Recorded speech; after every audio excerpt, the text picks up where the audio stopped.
I'm actually not pessimistic. I believe at some point, people are going to tire of feeling that in order to get ahead, they have to get away with things. At some point, people won't want to have to justify their investment decisions by shrugging their shoulders and saying, it's all evil. At some point, people are going to demand a chance, or maybe it's the right, to be both successful and good at the same time. How and when will Chinese resolve these tensions among and inside themselves? Will doing so require a transition to liberal democratic institutions? Or will the Chinese find a stable, harmonious society in their own novel manner? Hopefully some future ICWA fellows can help provide these answers. Thank you. Well, I want to thank Steve for devoting these two panels today and also last night the keynote speech on China. I think it is fair to say that global peace and prosperity in the 21st century requires a responsible, constructive China.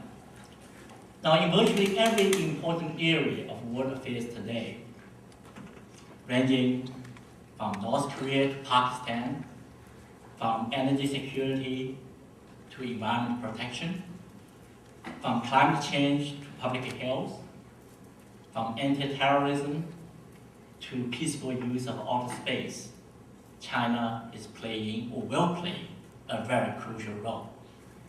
Certainly, the last but not least is the global economic recovery. And our leaders frequently visit China. Speaker Nancy Pelosi and the Treasury Secretary, and early on, and now the Deputy Secretary and State, James Steinberg, and more. I think mainly for the reason, the cooperation for economic recovery, although probably the headline is about the climate change. Because China has $1 trillion invested in the United States, and our treasury bonds, 25% owned by Chinese. So China's role will be very, very crucial. Now, this panel is about the future of China. As we know that predicting China's future is not an easy job. As the old story goes, ask 5 China experts about China's future, you will get 5 different answers, 6 if one of them went to Harvard. I know several people here went to Harvard. Well, it's a compliment. You will never be wrong.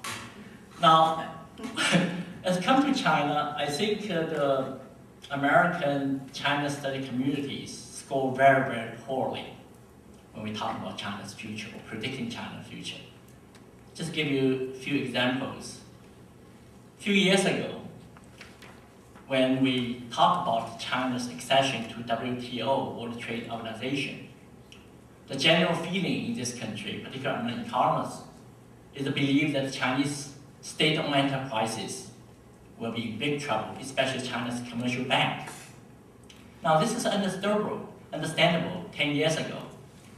China's bank has a very high percentage of bad loans.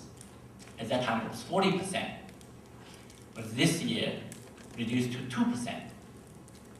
Now, early this year, there's in the list of the world top 10 banks in terms of market capitalization, the richest, the top banks, 4 of them are Chinese banks, including number 1, number 2, and number 3.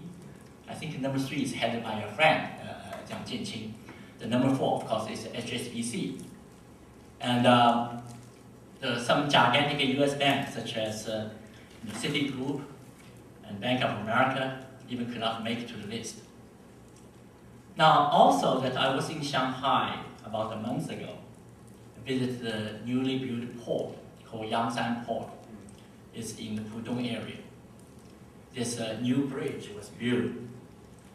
It's 20 miles long. It's the longest, second longest sea bridge. The first longest, also located in China, is between Hangzhou and Ningbo, that area. 20 miles long. And the port is just currently ranked the second largest, biggest port, container port. As we know, that of the top 10 container ports in the world, 7 of them are located in China. European ports, North American ports do not make it to that list. Only 3 other cities, Singapore, I think Busan in South Korea, and Dubai made it to the top 10 list. Now this kind of development, I think we certainly completely fail to understand. Now also that 15 years ago, we may ask the question, how many China experts or specialists within government or in academia or business study China's energy and oil supply? The answer is 0 15 years ago. No one studied that. But in 1994, China already shifted from an export, the oil export country to oil import country. No one in academics and even in government. And I asked my colleague, Eric Dunn, she used to work at the CIA, she said, no one studied that. But nowadays, of course, everyone studies. Almost so many people study about energy, oil security, and all these kind of things. But you started, 15 years ago, you already can project what will happen in that area. Now, of course, that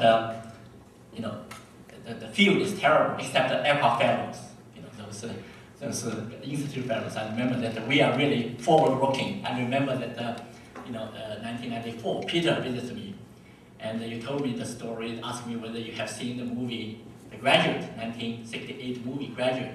Someone offered one word advice to a character performed by Dustin Hoffman, a character named Ben. The one word of advice, of course, is plastic.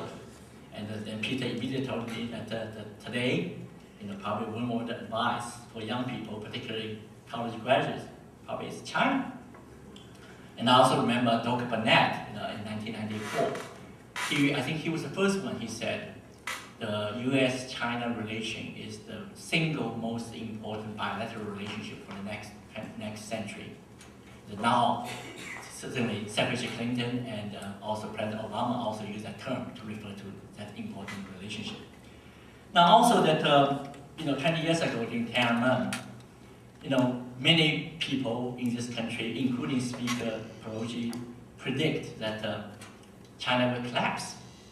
The Chinese Communist regime very soon will be replaced.